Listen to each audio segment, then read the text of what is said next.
सबसे झूठा कौन? शेख चिली की कहानी। झज्जर के नवाब युद्ध लड़ने के लिए कई महीनों से बाहर गए थे। राम की अनुपस्थिति में उनके छोटे भाई छोटे नवाब ही राजपाट का सारा काम संभालते थे। नवाब साहब धीरे धीरे करके शेख चिल्ली को चाहने लगे थे। उन्हें उसकी सरलता में आनंद आता था, परंतु छोटे नवाब शेख चिल्ली को पूरी तरह बेवकूफ़ और कामचोर मानते थे।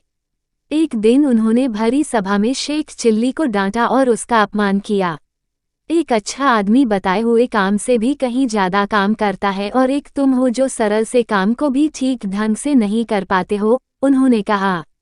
तुम अस्तबल में घोड़ा लेकर जाते हो पर उसे बांधना भूल जाते हो। तुम जब कोई बोझा उठाते हो तो या तो गिर जाते हो या फिर तुम्हारे पैर लड़खड़ाते हैं। तुम जो काम करते हो उसे ध्यान लगाकर क्यों नहीं करते हो? दरबार में कई सदस्यों को ये सुनकर मजा आया। इस दौरान शेख चिल्ली अपना मुंह लटकाए रहा। उसके कुछ दिनों बाद शेख चिल्ली छोटे नवाब के घर के सामने से होकर जा रहा था जब उसे तुरंत अंदर बुलाया गया। किसी अच्छे हकीम को बुलाकर लाओ, जल्दी, बेगम काफी बीमार हैं। जी सरकार, शेख चिल्ली ने कहा और आदेश का पालन करने में फटाफट लग गया। थोड़ी ही देर में एक हकीम, एक कफन बनाने वाला और 2 कब्र खोदने वाले मजदूर भी वहां पहुंच गए। ये सब क्या हो रहा है? छोटे नवाब ने गुस्से में पूछा। यहाँ तो कोई मरा नहीं है। मैंने तो सिर्फ एक हकीम को बुला लाने के लिए कहा था।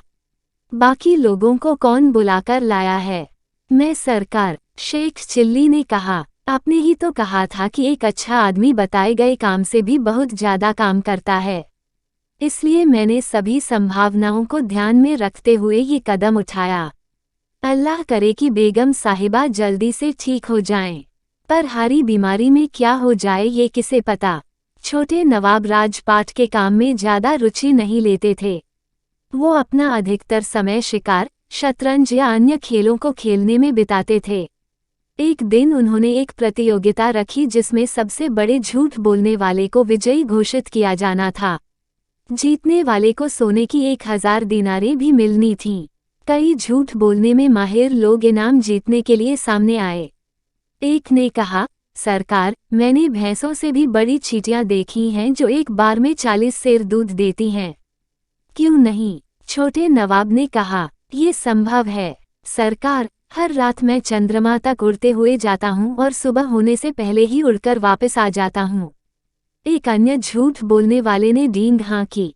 हो सकता है, छोटे नवाब ने कहा, हो सकता है तुम्हारे पास कोई रहस्यमयी ताकत हो सरकार। एक तोंद निकले मोटे आदमी ने कहा, जब से मैंने एक तरबूज के कुछ बीज निगले हैं तब से मेरे पेट में छोटे छोटे तरबूज पैदा हो रहे हैं। जब कोई तरबूज पक जाता है तो वो फूट जाता है और उससे मुझे अपना भोजन मिल जाता है। अब मुझे और कुछ खाने की जरूरत ही नहीं पड़ती है। तुमने किसी ताकतवर तरबूज के बीज निगल लिए होंगे, छोटे नवाब ने बिना पलके झपके कहा। सरकार, क्या मुझे भी बोलने की इजाजत है? शेख चिल्ली ने पूछा। जरूर, छोटे नवाब ने ताना कसते हुए कहा। तुमसे हम किन प्रतिभाशाली शब्दों की उम्मीद करें? सरकार, शेख चिल्ली ने जोर से कहा, आप इस पूरे राज्य के सबसे बड़े बेवकूफ़ आदमी हैं। आपको नवाब के सिंहासन पर बैठने का कोई हक नहीं है। पूरी राजसभा में सन्नाटा छा गया। तब छोटे नवाब चिल्लाए, पहरेदारों, इस नाचीज को गिरफ्तार कर लो। शेख चिल्ली को पकड़ा गया और खींच कर लाया गया। निकम्मे, बेशरम! छोटे नवाब का गुस्सा उबलकर बाहर निकला, तुम्हारी यह जुर्रत कैसे हुई? अगर तुमने इसी वक्त हमारे पैरों में गिरकर माफी नहीं मांगी तो तुम्हारा सिर धड़ से अलग कर दिया जाएगा। पर सरकार, शेख चिल्ली ने विरोध जताते हुए कहा, आपने ही तो कहा था कि आप दुनिया का सबसे बड़ा झूठ सुनना चाहते हैं। फिर वो निष्कपट भाव से छोटे नवाब को देखने लगा। जो कुछ मैंने कहा उससे बड़ा क्या और कोई झूठ हो सकता है? छोटे नवाब को समझ में नहीं आया कि क्या करें। क्या शेख चिल्ली अब झूठ बोल रहा है या वो पहले झूठ बोल रहा था? शेख चिल्ली उतना बड़ा बेवकूफ़ नहीं था जितना छोटे नवाब उसे समझते थे। छोटे नवाब धीमे से हंसे और उन्होंने कहा, शाबाश, तुम इनाम जीते। सब लोगों ने शेख चिल्ली की अकल को सराहा। वो शान से 1000 सोने की दीनारें लेकर घर गया। छोटे नवाब चाहे थोड़े बेवकूफ़ हों परंतु वो हैं दिलदार, शेख ने सोचा।